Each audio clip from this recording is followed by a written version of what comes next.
ದಿನ 72 ಈಗ big boss wake up song ಯಾವುದಪ್ಪ ಹಾಕಿದ್ರು ಅಂತಂದರೆ ನಿನ್ನೆ ಅಷ್ಟೇ ಎಲ್ಲರೂ ಕೂಡ ಮಸ್ತ್ ಎಂಜಾಯ್ ಮಾಡಿದರು. ಆದರೆ ನಾಮಿನೇಷನ್ ಪ್ರಕ್ರಿಯೆ ಮುಗಿದ್ಮೇಲೆ ಒಬ್ಬರ ಮುಖದಲ್ಲೂ ಕೂಡ ಕಳೆ ಇಲ್ಲ. ಆದರೆ ಎದ್ದಿದ ತಕ್ಷಣವೇ ಇವಾಗ ವೇಕಪ್ ಸಾಂಗ್ ಅಂತೂ ಹಾಕ್ತಾರೆ. ಯಾರು ಎದ್ದೊಳ್ತಾರೋ ಬಿಡ್ತಾರೋ ಗೊತ್ತಿಲ್ಲ. ರಕ್ಷಿತಾ ಅವರಂತೂ ಇಲ್ಲಿ ಸಾಂಗ್ಗೋಸ್ಕರ ವೆಯ್ಟ್ ಮಾಡ್ತಾನೆ ಇರ್ತಾರೆ. ಸಾಂಗ್ ಪ್ಲೇ ಆಗಿದ ತಕ್ಷಣ ಎದ್ದು ಹುಮ್ಮಸ್ಸಿಂದ ಡ್ಯಾನ್ಸ್ ಮಾಡಿದ್ದು ಯಾರಪ್ಪ ಅಂತಂದರೆ ರಕ್ಷಿತಾ ಅವರು. ಫಸ್ಟು ಇಲ್ಲಿ ಗಾರ್ಡನ್ ಏರಿಯಾಗೆ ಬಂದುಬಿಟ್ಟು ಇಲ್ಲಿ ಡ್ಯಾನ್ಸ್ ಮಾಡ್ತಾರೆ. ಇವತ್ತು ಹಾಕಿದ ಸಾಂಗ್ ಯಾವುದಪ್ಪ ಅಂತಂದರೆ ಫಿಲಮ್ ನೇಮ್ನ ನೀವು ಗೆಸ್ ಮಾಡಿ. ಕೈಲಿ ಕಾಸಿದ್ರೆ ಇಲ್ಲಿ ಕೈಕಾಲ್ಗೂ ನೆಂಟರು ಎಲ್ಲ, ಖಾಲಿ ಜೇಬಲ್ಲಿ ನಿನ್ನ ನಾಯಿಯನ್ನು ಮೂಸೋದಿಲ್ಲ.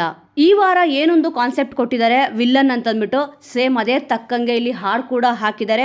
ಇಲ್ಲಿ ನಿನ್ನೆ ಬಂದ್ಬಿಟ್ಟು ತಂಗಾಳಿಯಲ್ಲಿ ನಾನು ತೇಲಿ ಬಂದೆ ಅನ್ನೋ ಸಾಂಗ್ ಹಾಕಿದ್ರು. ಇವತ್ತ ಈ ಸಾಂಗ್ ಹಾಕಿದ್ದಾರೆ. ಇದು ಯಾವ ಸಿನಿಮಾದ ಸಾಂಗ್ ಅಂತ ಕೂಡ ಇಲ್ಲಿ ಗೆಸ್ ಮಾಡಿ. ಈಗ ಎಲ್ಲರೂ ಕೂಡ ಸ್ಪರ್ಧಿಗಳು ಎದ್ದು ಫ್ರೆಶ್ ಅಪ್ ಆಗ್ತಾರೆ. ಏನೊಂದು ನಾಮಿನೇಷನ್ ವಿಚಾರ ಆಗಿದೆ, ಅದ್ರ ಬಗ್ಗೆ ಎಲ್ರಿಗೂ ಕೂಡ ಇಲ್ಲಿ ಬೇಜಾರಿದೆ. ಕೆಲವೊಬ್ಬರು ಪರ್ಸ್ನಲ್ ಆಗಿ ಇಲ್ಲಿ ತಗೊಂಡು ನಾಮಿನೇಟ್ ಮಾಡಿದ್ದಾರೆ, ಕೆಲವೊಬ್ಬರು ರೀಸನ್ ಇಟ್ಕೊಂಡು ಇಲ್ಲಿ ನಾಮಿನೇಟ್ ಮಾಡಿದ್ದಾರೆ. ಸದ್ಯ ಎಲ್ಲರೂ ಎದ್ದು ಆರಾಮಾಗಿ ಕಾಫಿ ಟೀ ಕುಡ್ಕೊತಾ ಇದ್ದಾರೆ. ವೀಕ್ಷಕರೇ, ಇವತ್ತ ಡೇ 71 ಈ ಒಂದು ಸಾಂಗ್ ಹಾಕಿದ್ದಾರೆ. ಈ ಸಾಂಗು ಯಾವ ಸಿನಿಮಾದು ಅಂತಂದ್ಬಿಟ್ಟು ತಪ್ಪದೆ ಕಮೆಂಟ್ ಮೂಲಕ ತಿಳಿಸಿ.